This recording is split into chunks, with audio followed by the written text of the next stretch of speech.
Olá a todos, olá a todas que estão nos assistindo neste momento. Meu nome é Guilherme, hoje faço parte do canal Mesa de Debates. E nessa conversa, na conversa de hoje, né, iremos começar a tratar de um tema na qual vamos tentar desenrolar ele até abril, né, que é, que é um tema de política nacional, né, que envolve, né,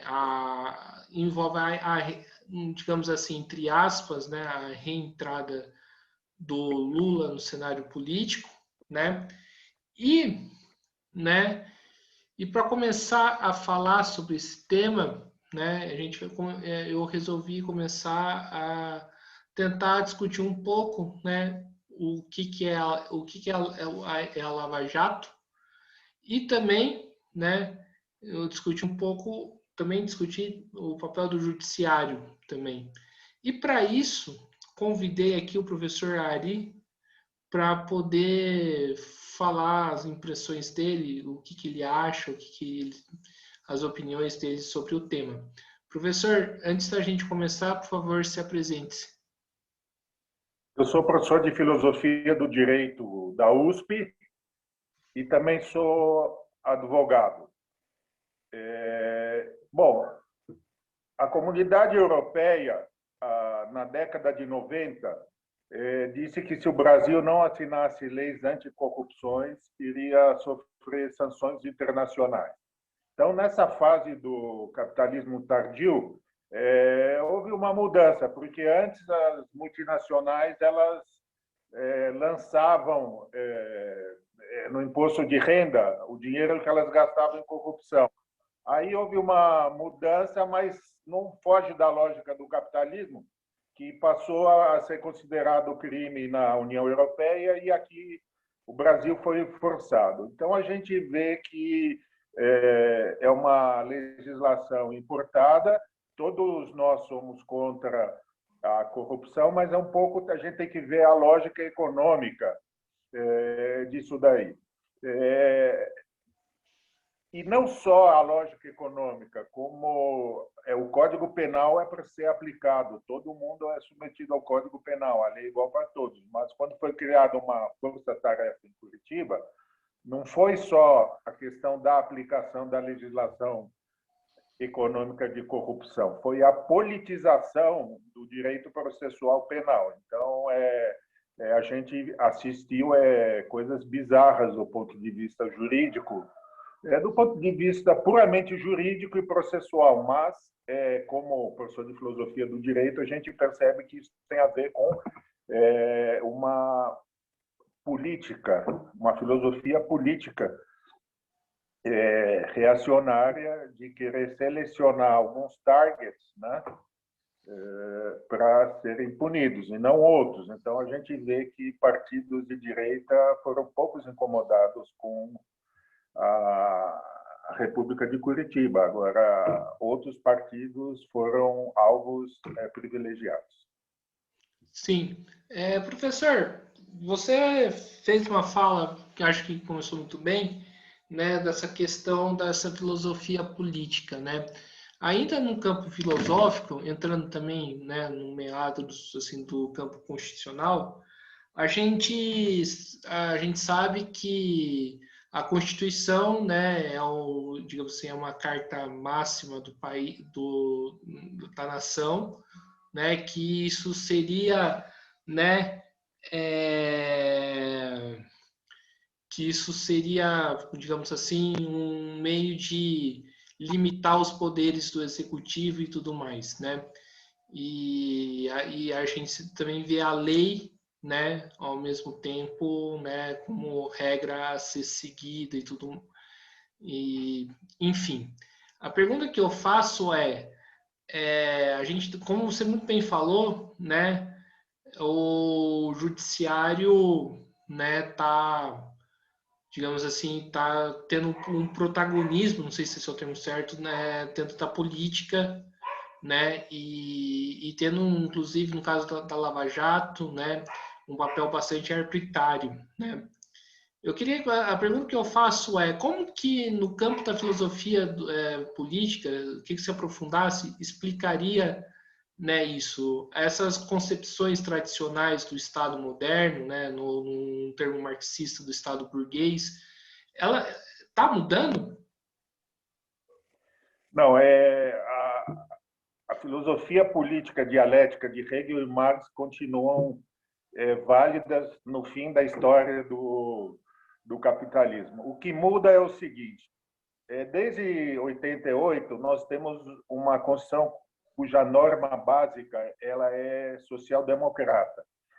E isso as elites políticas que dominam o Brasil desde 1500 e melhor do que qualquer elite política mundial sem dar os anéis para não perder os dedos aqui, nem os anéis são negociados, ela tenta minar essa base de justiça social da Constituição.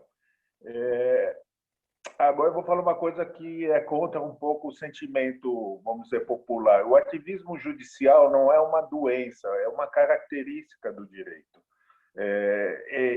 Todo o juiz, ele cria, transforma, revoluciona a lei. Só que no Brasil, por conta desse nosso atavismo conservador, é uma contra-revolução permanente, não uma revolução permanente. Aquilo que o Marx falou da Alemanha se aplica muito mais no Brasil. Falou, a Alemanha é incapaz de criar uma revolução, mas é capaz de criar todas as contra-revoluções. Se a gente olhar historicamente, a gente tem uma Constituição que devia nos orgulhar, mas o papel do Executivo, do Legislativo, do Judiciário é ficar minando essa força social dessa Constituição. Eu não é que eu sou a favor ou contra o ativismo judicial. Mesmo que você faça um Estado de direito perfeito, você não consegue ir contra a lógica da norma, porque a lógica da norma não é engenharia, a lógica da norma é que o juiz não é um robô, nem que se colocarem os robôs, que é o que os caras, etc., você vai conseguir impedir a criatividade jurídica. Mas no Brasil a criatividade é no sentido do mal e não do bem. Não é para, às vezes, no caso do casamento LGBT, mas estão também tentando retroceder isso daí. Eu, ao contrário da maioria do povo, eu não sou contra o ativismo judicial. Eu sou contra esse reacionarismo na hora do ativismo judicial. Sim. E você acredita, né, que esse reacionarismo está presente no nosso judiciário como um todo? É muito forte isso? Também eu vou falar coisas que não são muito populares, mas eu falo cientificamente, porque eu sou um filósofo do direito. Tudo bem. Você veja, nosso STF é um órgão conservador e reacionário, mas diante de um poder executivo fascista, muitos dos que são os líderes da reação acabam sendo os heróis da conservação. Então a gente está numa situação absurda que precisa ter até cuidado para atacar o STF, como eu atacava, mostrando que ele tomava decisões anticonstitucionais, porque agora a gente está com forças barbáricas, forças pré-históricas, forças primitivas. E precisa ter cuidado para falar que o STF não é o guardião da Constituição, porque a nossa Constituição, ninguém sabe, mas a nossa Constituição de 88 é de inspiração social-democrata. Então, não cabe fazer privatizações, privatizar várias, essas coisas não fazem sentido. E o STF não cuidava disso. Mas agora o fascismo está tão crescente que até o STF precisa tomar cuidado ao dizer que ele não é o guardião da Constituição, porque ele está sob uma ameaça fascista também. Quer dizer, são os guardiães da burguesia brasileira que estão sob uma ameaça fascista das classes. Isso daí tem Trotsky, né? Pequenos burgueses contra grandes burgueses. Sim, inclusive eu concordo com você. De fato, eu também sou um crítico do STF, mas frente a esse período, né, que a gente vê bastantes ataques da extrema-direita à instituição, a gente tem que também ficar com um olhar atento. Também compartilho da sua mesma opinião. Ainda nesse assunto, né, por, por que essa extrema-direita, né, incentivada pelo próprio Bolsonaro, ataca tanto a instituição do STF? A Constituição hoje seria digamos assim, um empecilho para o Bolsonaro implementar 100%, digamos assim, entre aspas, do seu projeto de poder? Eu gosto da perspectiva internacional, que é o olhar filosófico. Assim como a nossa Lava Jato foi importada, o bolsonarismo foi importado dos Estados Unidos. Hegel disse que o final da história se daria com a implantação dos direitos humanos. Mas, pela dialética hegeliana, resumindo bem, você tem duas maneiras de fechar a história. Ou a maneira americana, American Way of Life, ou a maneira socialista. As duas são possíveis. Então, a gente vê que houve uma tendência nos Estados Unidos de fazer uma regressão fascista.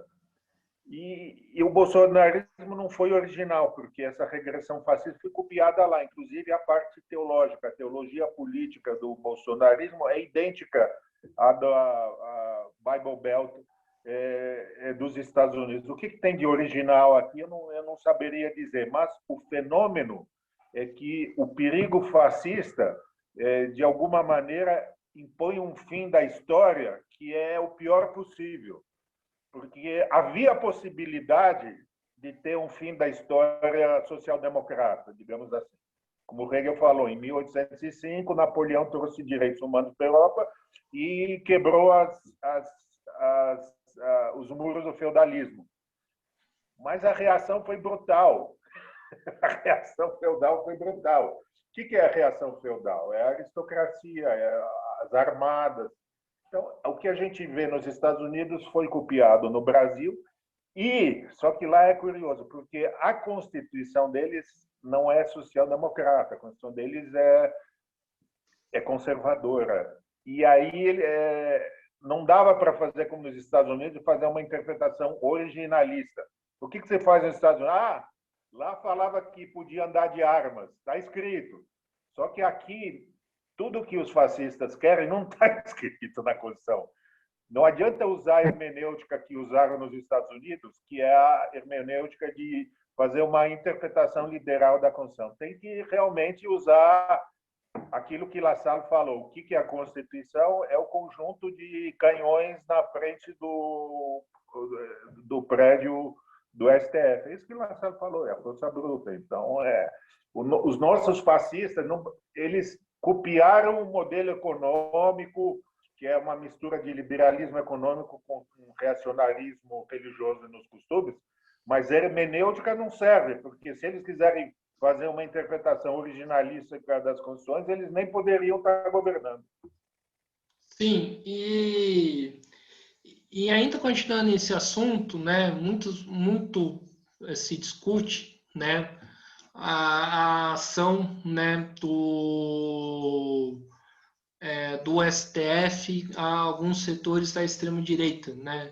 Eu cito aqui, por exemplo, a própria Sarah Winter, né? E agora o caso do Daniel Silveira, né? Silveiro, né? Que inclusive que quebrou a placa da Marielle Franco. Como que você avalia essas ações que está sendo encabeçada pelo Alexandre de Moraes? Eu, como assessor jurídico do PSOL, eu já tive muitos embates com meu colega Alexandre de Moraes. Quer dizer, eu criticava o STF justamente pelas teses que ele conseguiu implantar no STF. Quando a gente fez uma ação contra a ocupação das escolas, aí ele, apesar de ser suspeito, ele conseguiu julgar o caso em que, quando ele foi secretário de Justiça, ele mandou ocupar as escolas com base num parecer que eu contestei no STF. Então, veja que agora ele é o herói do Estado de Direito. Eu não acho que ele é o herói do Estado de Direito, eu acho que ele é o mesmo xerife que ele era. Agora, quando as forças do subterrâneo fascista estão emergindo, a gente tem que aceitar um pouco a barbárie da burguesia esclarecida, fazer dos males o menor, quer dizer, ou um regime fascista ou um regime tirânico capitalista. É uma escolha difícil, mas você tem que apoiar algumas decisões dos xerifes do capitalismo para impedir uma regressão barbárica. Isso não está nos livros de Marx nem de Trotsky, mas é a situação que o Brasil vive. Sim. Então, assim, ainda nessa discussão que a gente está, uma pergunta mais abstrata, então dá para concluir que política e justiça, judiciário andam junto, né? Com essa visão de que o judiciário, as leis, algo neutro, né? A neutralidade, né? Esse negócio não existe. Então, intrinsecamente ao direito tem a política, não tem como separar. Até os sociólogos burgueses sabem disso. Max Weber, que é um grande sociólogo burguês, que escreveu A Ciência como Vocação, ele tinha o drama, porque ele sabia que os juízes estavam o tempo todo interferindo nas decisões neutras e científicas. Não tem como separar a judicialização da política. O que eu lamento é que é sempre no sentido reacionário e nunca no sentido emancipatório. Isso é o que eu lamento. Sim. Você falou do judiciário, né, atuando no sentido reacionário, né? O que, por exemplo, seria o judiciário atuar no sentido emancipatório, na sua opinião? O que o judiciário poderia fazer e que ele não faz? Bom, o judiciário poderia aplicar a Constituição. Então, por exemplo, uma das ações que eu também entrei como consultor jurídico, que é lá atrás, quando quiseram privatizar a medicina, a saúde pública, via as OS. Eu não tinha bola de cristal, mas eu sabia que aquilo, e olha aquilo na época dos tucanos, hein? Aquilo ia acabar com a saúde pública. Só que o judiciário entende que não, que está na lógica da Constituição a privatização da saúde. Então, a gente vê que seria possível lá atrás, por exemplo, que a gente tivesse uma saúde pública, não só no papel, mas com efetividade. Mas não, você percebe que houve uma precarização total dos trabalhadores da saúde, dos médicos e tudo mais. São decisões... as decisões, a caneta do juiz, às vezes, são mais importantes do que a BIC do Bolsonaro, só que ninguém presta atenção. Uma decisão como privatização das OS, né? Aquelas temidas organizações sociais que fazem com que o funcionário público se transforme num trabalhador precário, isso afeta hoje em dia, isso afeta a precariedade no atendimento da saúde. A gente tem o SUS, mas a gente tem pés de barro, porque todo o monopólio das UTIs e tudo mais acaba ficando na mão dos hospitais privados. Tudo isso passa pelo STF e o povo não percebe que o destino do povo é feito não só no Congresso, não só no Executivo, como toda quarta e quinta no plenário do STF. Sim. Agora entrando um pouco mais, né, agora entrando na parte da questão do Lula, né? Primeiramente, né, a gente sabe que teve o julgamento do Lula na questão da Lava Jato e muito se discutiu, né, essa questão de como foi conduzida, né? por exemplo, sou um crítico da maneira que foi conduzida o julgamento, ainda que seja também um crítico ao Lula e aos governos petistas, né? Eu queria fazer uma pergunta para você, o seguinte: qual que é a importância é, de, de se garantir, né, que se tem que a pessoa que é julgada, né, e se tenha todos os direitos, né, durante o seu julgamento? Eu sou um garantista e a gente percebe que em Curitiba houve uma violação de direitos humanos, direito de defesa, direito de ser ouvido, devido processo legal, isso daí diariamente foi submetido a checkmate. E isso não pode ser assim. Quer dizer, como você falou, e eu não sabia, mas eu também sou crítico do Lula, eu sou crítico dos governos petistas, mas a mira da questão lá dos cisnes, ou não sei o que, do lago de Atibaia, era para tirar o direito político dele. Isso é sagrado, o direito do cidadão é sagrado. E por que você quer tirar o direito? Porque, por mais crítico que a gente seja do Lula, ele estava sintonizado com essa norma fundamental da Constituição, que nem é socialista, eu preferia que fosse, mas não é, ela é social-democrata. Mas nem isso a nossa burguesia aceita, não aceita. Ela quer o capitalismo americano e faroeste. Sim. Então, assim, é importante que a gente deixe bem claro que, apesar de, tipo, defender que uma pessoa tenha os seus direitos políticos, não significa defender as ideias dessa pessoa, é isso? Tá?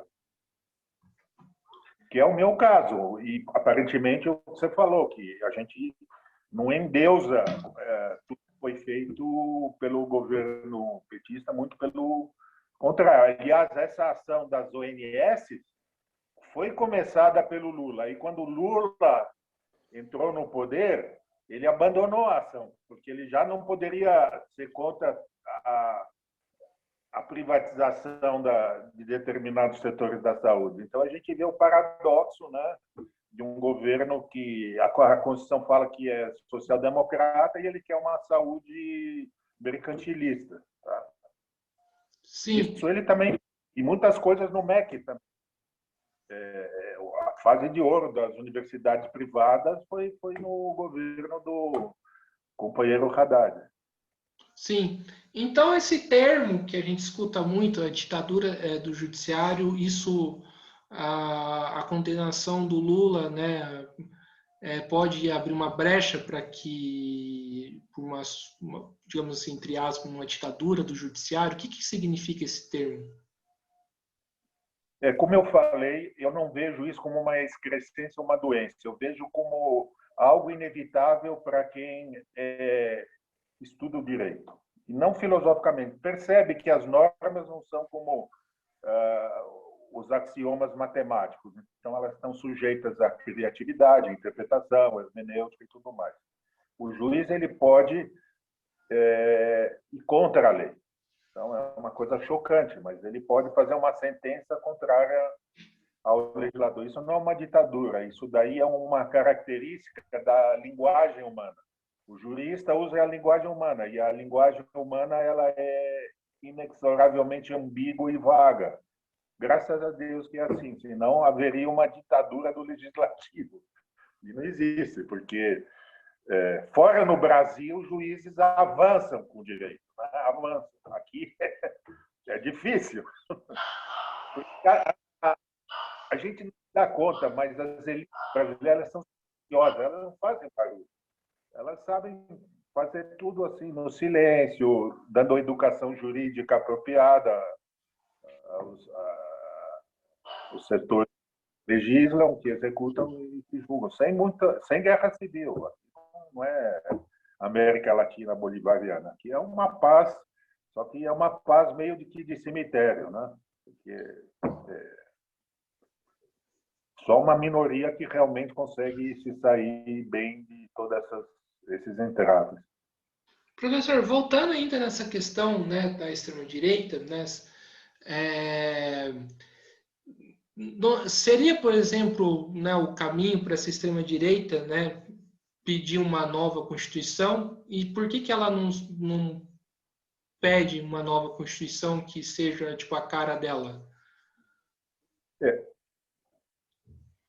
O problema do Brasil, ao contrário das elites europeias de direita ou de extrema direita, é que aqui a questão é realmente o caminho é violência, não é tanto elas não são educadas. Então nos Estados Unidos, com essa interpretação originalista, já que a Constituição é conservadora, eles conseguem formar a maioria no Supremo deles, eles estão conseguindo retroceder a questão do aborto, eles estão conseguindo. Só que aqui no Brasil,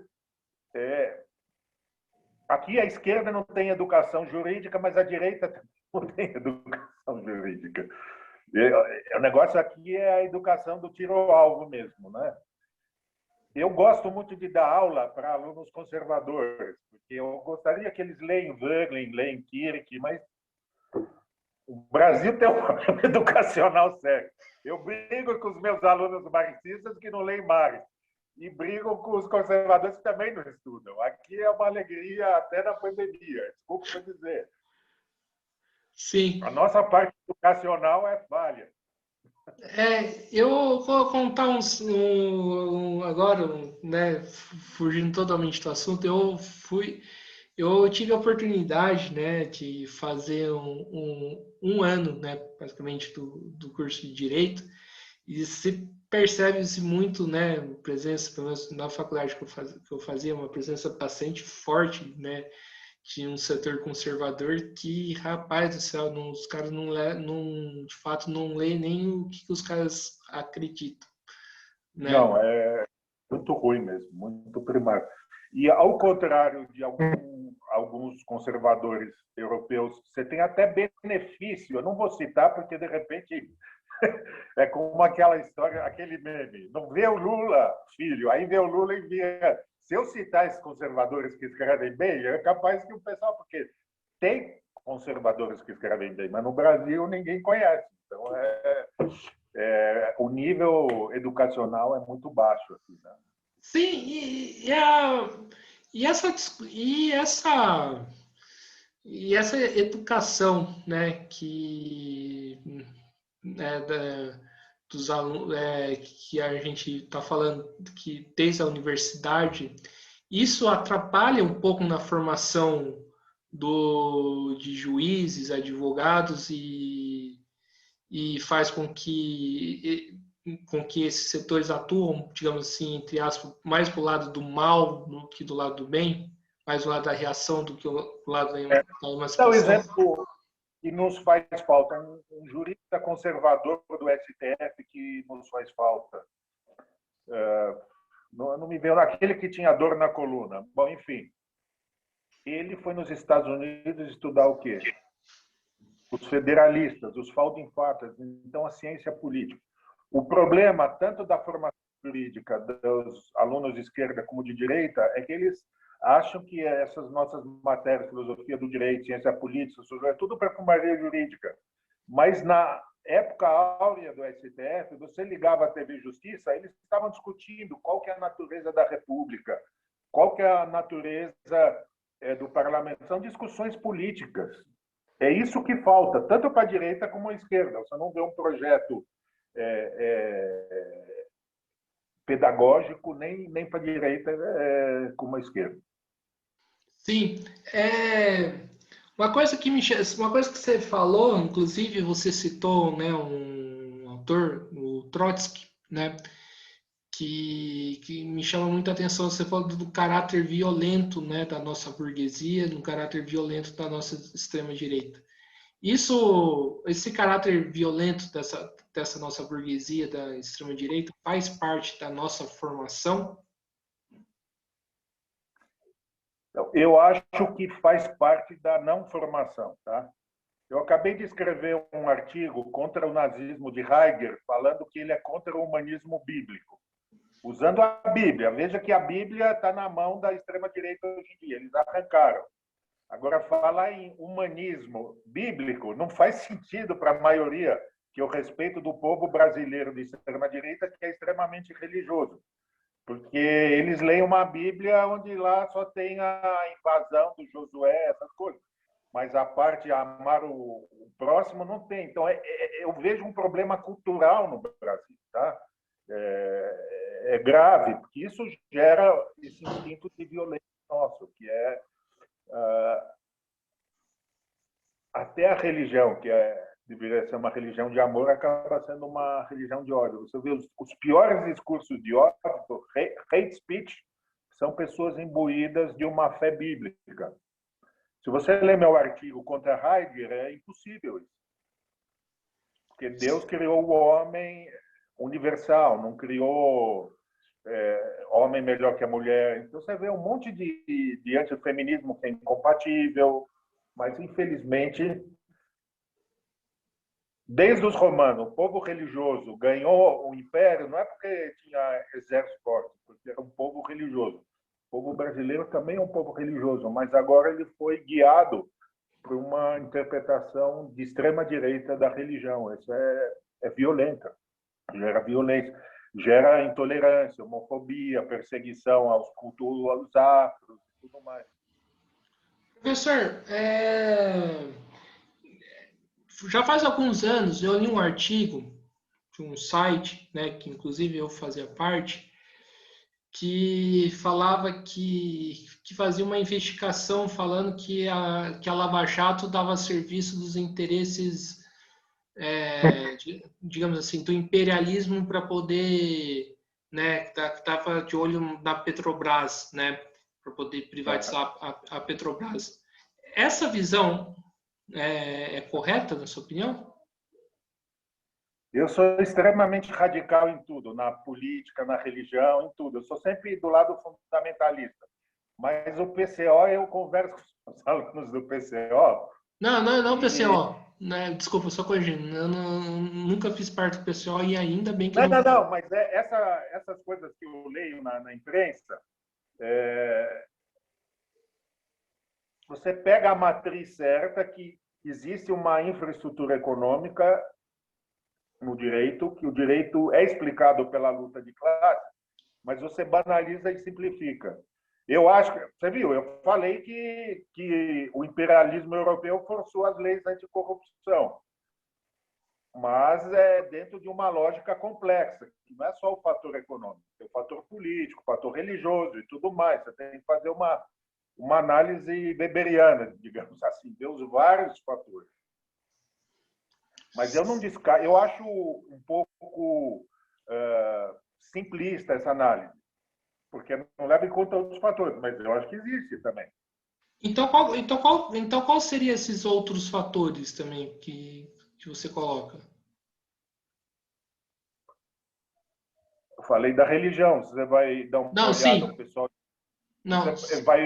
o pessoal de Curitiba, eles são todos fervorosos de uma fé extremamente rígida e punitiva. Então, é a leitura que eu falei, a leitura violenta que eles fazem da Bíblia. Isso daí eu acho também importante. Nós, marxistas e hegelianos, temos a tendência de falar que religião é uma coisa menor, mas não é menor. Como eu disse, Roma conquistou o mundo graças à religião. Isso daí está em Políbio. E o Brasil tem uma parcela forte do povo, por exemplo, católicos que não votam, que não gostam de Bolsonaro, não querem saber. Pela questão do aborto, votam nele. Não querem saber se tem uma certa antipatia pelo Bolsonaro. Mas tem certas questões que pesam e não é só a questão econômica. Sim, entendi. Como que você, né, avalia então, né, se a gente entrou, né, na questão do Lula, a Lava Jato, digamos assim, ela ajudou o Bolsonaro a se eleger? Eu acho que ele é um Maquiavel, né? ele é ignorante, mas ele é um Maquiavel. Então, ele soube usar essa bandeira quando convinha. Depois, quando o Centrão e todos os que foram potenciais réus da Lava Jato pediram para ele se separar dessa bandeira, ele fez e jogou fora. É um oportunismo político. Aliás, Maquiavel não era cínico, Maquiavel era republicano. Ele fazia isso em honra à grandeza nacional.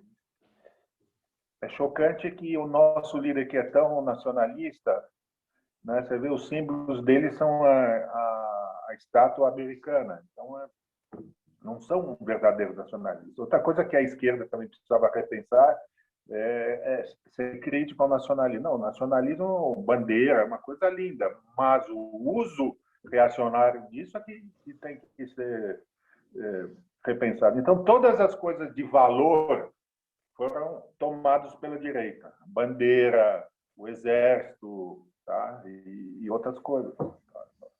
Que não necessariamente, né, o Marx falou no Manifesto Comunista que uma guarda armada iria fazer isso daí. Então, como é que você vai fazer sem forças armadas? Não pode ser contra, por princípio. Sim. Então, professor, você falou um pouco, eu queria que você aprofundasse um pouco mais. Então, assim, já que o nosso tema é esse, a questão do julgamento, né, da prisão do Lula, né, como que você avalia, né, essa questão da prisão do Lula? Queria que você aprofundasse. Você chegou a falar algo? Sem ser petista, sendo filiado ao PSOL, todo o discurso do PT eu concordo. Ele foi um preso político, ele estava sendo usado para garantir a vitória da extrema-direita. Isso daí é óbvio que sem estar de acordo ao governo do PT, eu sou a favor da retórica petista no sentido do uso político, porque tantas barbaridades processuais foram cometidas e a Duzon Delfini, quer dizer, não é que foi feita uma coisa para combater a corrupção no país, é para aquele réu, para aquele paciente que foi feito tudo aquilo. Sim. Sim. A direita, por exemplo, pode alegar que no caso do governo Lula, no governo Dilma, né, houveram casos de corrupção. É possível manter essa tese de que o Lula foi um perseguido político, mesmo sabendo, né, de possíveis escândalos que podem ter existido? Eu entendo que, assim como no governo do PSDB, isso vem lá de trás, a corrupção continuou nos governos posteriores. Então, eu não deixo de acreditar que essa doença na Petrobras veio dos tucanos e os petistas herdaram isso. Mas, como todo crime, tem que ser alvo de um processo justo. E isso não foi. A gente pode enumerar 1000 falhas processuais. Então, 1000 falhas processuais. Eu sou da linha penalista antipunitivista. Eu não acho que a prisão é a melhor pena. Então, quanto que ele tenha feito práticas iguais aos tucanos, eu não duvido. Agora, eu sou contra, por princípio, a ideia do sistema prisional. Eu acho que outros países já chegaram a formas mais evoluídas. Na Índia, até, que é um país que não é da nossa tradição, você não tem mais prisões, você tem formas de ressocialização. Professor, para falar para o nosso público, né, você poderia citar algumas falhas, né, erros processuais, né, que houveram no julgamento do Lula? O último foi o Fachin. Veja como o judiciário é político. O Fachin, bateram na porta do Fachin 10 vezes a defesa para dizer que o foro estava errado, que não era Curitiba, que era Brasília. Por razões políticas, na 10ª batida de porta, ele corrigiu esse erro processual. Tá? Então, a gente percebe que o processo transcorreu em foro errado. Isso é gravíssimo, com a cobertura do STF, porque não foi agora que alegaram isso. 9 vezes atrás já tinham alegado. Então, isso não é uma questão de mérito, é uma questão de forma. Mas eu acho que processo não é forma, processo é conteúdo mesmo, porque lida com as garantias dos direitos humanos. Né? Sim. E por que professor, eu tenho uma tese, né, que que o STF só devolveu os direitos políticos do Lula porque a situação do Brasil tá, né, o caldo tá, digamos assim, saindo da panela, né? E a situação pode esquentar no próximo período com a crise sanitária, com a crise econômica, né? E pode ter revoltas sociais, luta de classe, né? E a burguesia brasileira sabe que mais do que ninguém que a melhor pessoa para conter essas revoltas sociais é o Lula, né? E Você concorda com essa tese? Por isso que o eu STF. concordo.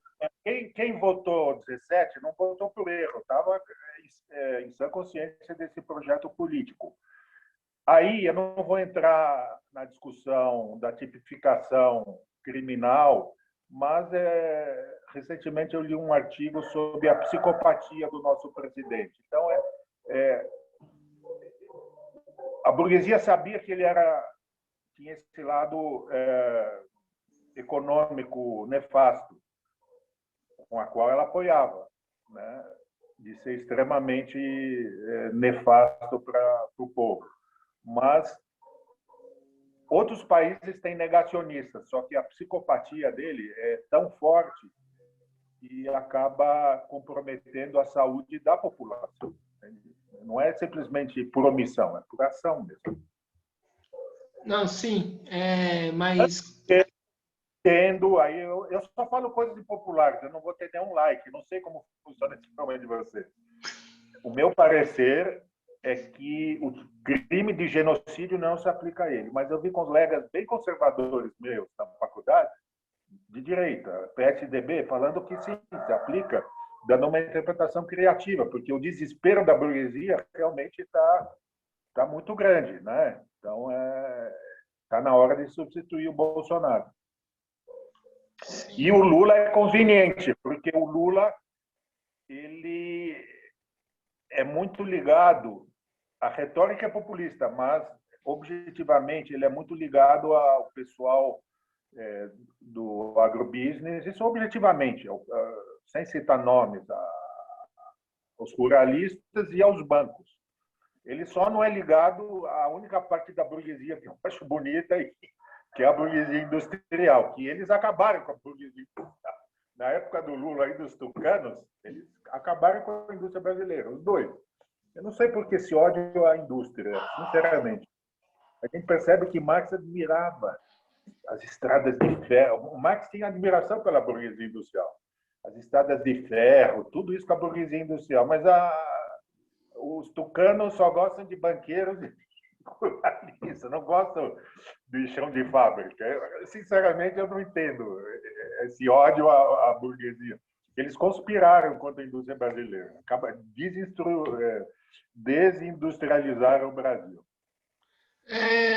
Professor, você falar um pouco do Bolsonaro, né? Você consegue ver no norte, né, a questão do impeachment? Ou você acha que isso é impossível? Não, eu assinei com os colegas, alunos, professores, o impeachment. O problema é... vou perder... Espero não comprometer o Ibope do seu programa. Eu gostaria que tivesse uma aliança social-democrata, mesmo que eu seja socialista e não social-democrata. Não existe isso no Brasil, tá? Existe uma aliança lulopetista, ideológica, no sentido que interessa ao lulismo que não haja impeachment, que ele tenha o adversário que ele com certeza vai ganhar, porque se não for o Bolsonaro, talvez até a Bia Dória consiga, que é horrível, mas, enfim. Existe eu acho até esse povo brasileiro que eu tanto amo, esse povo religioso, etc., para eles é fungível Lula e Bolsonaro, sabia? É um pouco fungível. Sim, sim. Então, não, sim, concordo. Outro ponto que eu queria ver com você é que às vezes eu acho que apesar dos ataques que o STF, que a gente estava conversando aqui, eu acho que o STF, muitas vezes, ele é meio bonzinho, né, com esse atual governo. Você compartilha dessa mesma informação? O STF, ex officio, porque não é prender a vinter ou prender. A questão é reconstitucionalizar o país. Então, assim como o xerife consegue fazer medidas heróicas no sentido prisional, eu não acho que a essência do direito é o direito penal. A essência do direito é o direito econômico. Então, é o direito constitucional. Eles poderiam reorganizar os poderes de forma democrática. A nossa Constituição é democrática. O STF não faz nada no sentido da democracia, proativamente. Por isso que eu falei, eu não sou a favor da crítica à ditadura. Eu acho que o judiciário poderia se antecipar nessa questão sanitária, importar o próprio STF, fazer uma medida extraordinária e libera a importação de vacinas de todos os países do mundo, da Rússia, passa por cima da Anvisa, passa por cima do próprio juiz é capaz de fazer isso.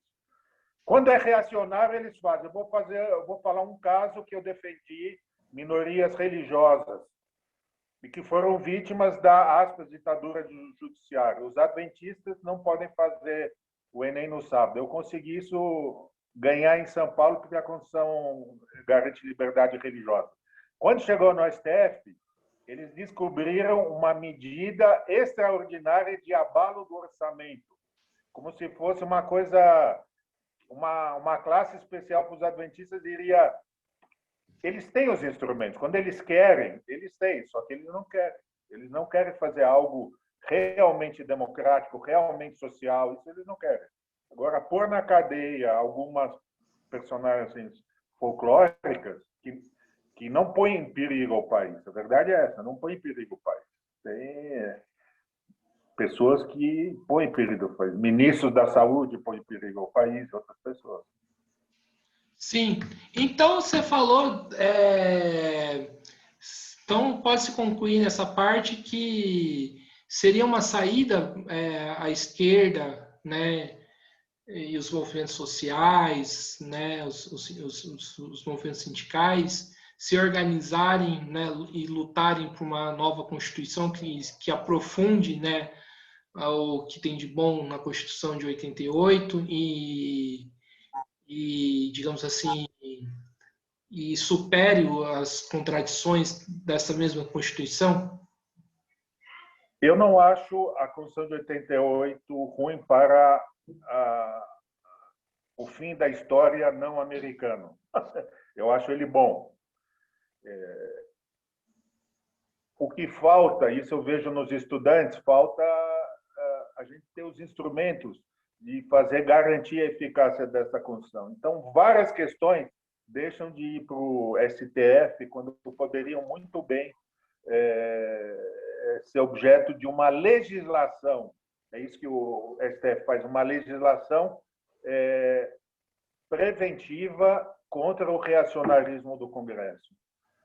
isso é possível, porque a nossa Constituição não é uma Constituição ditatorial, a nossa Constituição é uma Constituição progressista. Mas o STF não faz isso e os advogados só estão interessados em defender questões de valor econômico para eles, e não essas questões sociais. A gente vê só, desculpa falar em causa própria, a gente vê basicamente o PSOL e o PDT propondo ações que tentam dar eficácia constitucional à Constituição. Eu estou estudando uma sobre a questão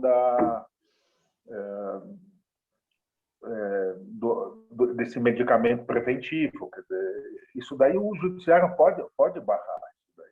São absurdos que não precisa esperar a tragédia sanitária acontecer. Tá? Sim. E quando o judiciário se propõe a essas medidas, digamos assim, progressistas, né, ele está cumprindo o seu papel de defensor da Constituição? Então, o judiciário é o guardião da Constituição. O problema para os fascistas é que até 1988 o Brasil não tinha uma Constituição social-democrata. Então eles podiam interpretar a Constituição do jeito deles. Só que pós-88, toda a doutrina que eles tinham não serve mais. Então, para você garantir a eficácia da Constituição, você tem que pensar dos valores econômicos que estão lá, dos valores de saúde, os valores educacionais que estão lá. Então, por isso que não há interesse em dar eficácia à Constituição. Sim. Professor, estamos quase chegando no final da nossa entrevista, só algumas perguntas para a gente finalizar. Você falou de crime de genocídio, né? Então você não acredita que o Bolsonaro possa ser julgado pelos crimes que ele está cometendo, que são inúmeros? Porque parece ele pode ser julgado. Meu parecer foi o seguinte: ele pode ser acusado de vários crimes que eu elenquei. Sobre o caso lá do youtuber, eu falei, olha, a Lei de Segurança Nacional é uma excrescência que tem que ser revogada. Portanto, ele é inocente. Agora, aquilo que o youtuber falou tem que ser gritado. Acho que tem que ser gritado pelo povo na rua, mas formalmente não se enquadra, porque a tipificação do crime de genocídio envolve a questão de etnias. Por exemplo, ele poderia ser acusado de genocídio na questão dos indígenas, isso sim. Mas na questão do Brasil são os outros crimes, e não do genocídio. O apelo retórico na tragédia nacional que vivemos, eu não sou contra o apelo retórico, eu só acho que se for bater na ONU não vai prosperar isso daí. Sim, entendi. E em relação, né, existem vários, acho que existem 2 processos, ou me corrija se eu estiver errado, em relação contra o Bolsonaro no Tribunal de Haia, né? Como que funciona esse processo? O que pode acontecer com o país caso ele for condenado? Não, o país não, mas do ponto de vista do Tribunal de Haia tem sido bastante eficaz. A gente viu que o Pinochet foi preso e vários ditadores sérvios foram presos e condenados. E se isso prosperar, ele também pode ser condenado, à luz do direito internacional. Eu só acho que isso só prospera na parte do povo indígena e não do povo brasileiro. Ao contrário dos meus colegas mais conservadores da USP, que acham que é uma interpretação elástica do crime de genocídio, que está na Convenção dos Crimes e na doutrina de Lem, que permite enquadrar. Sim. Professor, agora saindo um pouco da esfera jurídica e indo mais para a esfera política, tá certo que isso daria um brecha para poder fazer uma outra live, especificamente com o tema. Então, assim, não estou pedindo nada né, digamos, muito aprofundado, mas eu queria que você fizesse uma análise prévia, como que você está enxergando esse caos todo, e existe e você acredita na possibilidade da mobilização de trabalhadores, de movimentos sociais, como saída para responder essa bagunça, esse desastre que o Brasil está vivendo? Se for Lula, não é o fim da história que eu quero, mas não será o fim da história americano. É outro fim da história entre o americano e o que eu quero. O fim da história que eu quero, que é o fim da história socialista, eu acho uma utopia, mas eu acho possível. Eu vejo jovens militantes, não só no meu partido, em vários partidos de esquerda, que têm soluções realistas para o Brasil. Nenhum político velho eu vejo, nenhum deles, nem do meu partido. Vamos dizer, é o limite de idade ao contrário. Para você ter determinado cargo público, você tem que ser a partir. Eu só vejo possibilidade até 30 anos. Quem tem mais de 30 anos, eu acho que já está comprometido com esse caldo de cultura da pizza, da conciliação, que até o Lula ele é um mestre de fazer esse tipo de chamar um economista do INSPER para ser ministro da Educação, da Economia. É com ele mesmo essas coisas. Eu acho que a garotada e tem carismáticos, tá? Eu não vou falar, mas tem uma que nós conhecemos que é extremamente carismática. Se concorresse à presidência, ela ganharia, e ela tem formação jurídica, social e econômica. Isso acontece na Europa. Você teve um jovem carismático num partido socialista democrático, não socialista democrático, ele se elege. E Weber tem razão. Nesse ponto, os marxistas têm que estudar Weber. O indivíduo faz parte da história. Às vezes, o carisma, você consegue. Só que no Brasil, a gente sempre está para o lado ruim. O carisma do Collor, o carisma do Bolsonaro. Nunca tem o carisma de uma menina como essas que o PSOL elegeu, que estão nos partidos, nos governos, como se chama? Shadow Cabinet. Se você vê os políticos, é que eu sou muito sectário, eu só lembro dos meus partidos, mas deve ter nos outros partidos também jovens, mulheres de menos de 30 anos capazes de virar o país. Eu acho. Essa menina, brincando inclusive que é a minha amiga, essa menina seria a Érica? Isso, pronto, a rainha, eu chamo ela de rainha. Um abraço. Oi? É realista, não é? Não é realista que eu estou falando? Sim. Inclusive, um abraço para a Érica, né, que provavelmente vai assistir esse vídeo, né? Enfim, você falou dessa esquerda, você acha que a esquerda precisa renovar, então, seus quadros? Com certeza. Inclusive, eu admiro muito o meu partido, mas eu preferia outro presidente, outro candidato, pessoas jovens, aguerridas, fanáticas, como eu mesmo, que acreditam não na conciliação, não em dar apoio ao lulismo, etc. Mudar da raiz das coisas.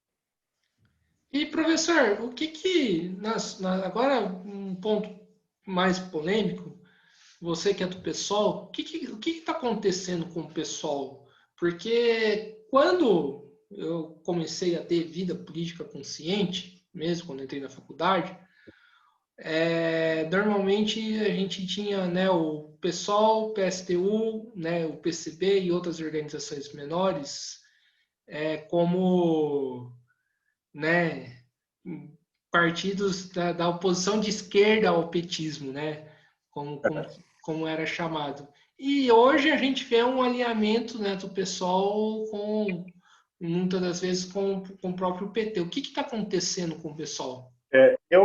Para ser franco, eu passo o dia todo lendo Hegel e filosofia, e quando eu quero me inteirar do PSOL, eu pergunto para os meus alunos solistas, eu falei, em que grupo nós estamos agora? Porque vai mudando as coisas.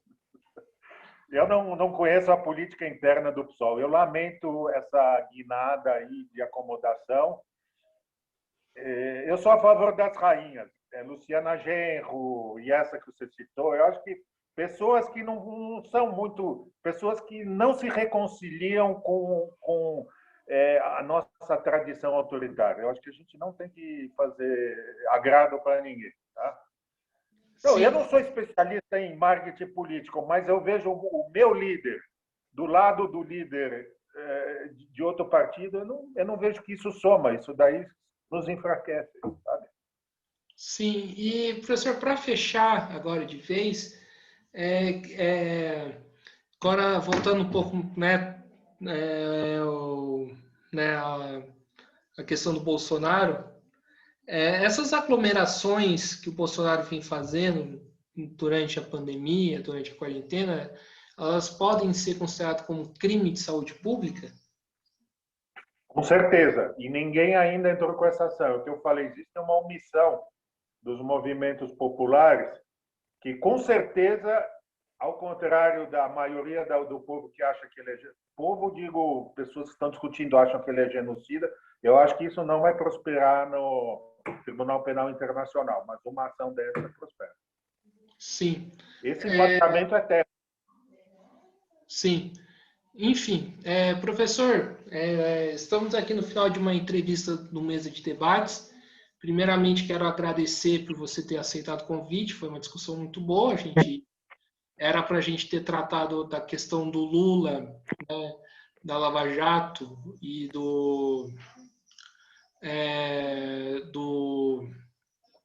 da Lava Jato da STF, a gente tratou em várias outras questões também.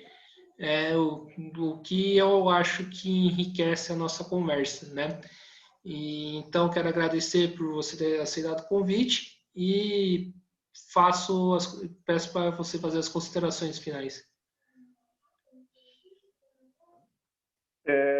O Bolsonaro está aí porque a mídia apoia ele. Então, a gente precisaria ter vários programas de rádio com visões alternativas. Eu fico muito feliz de poder levantar a voz numa entrevista em que nós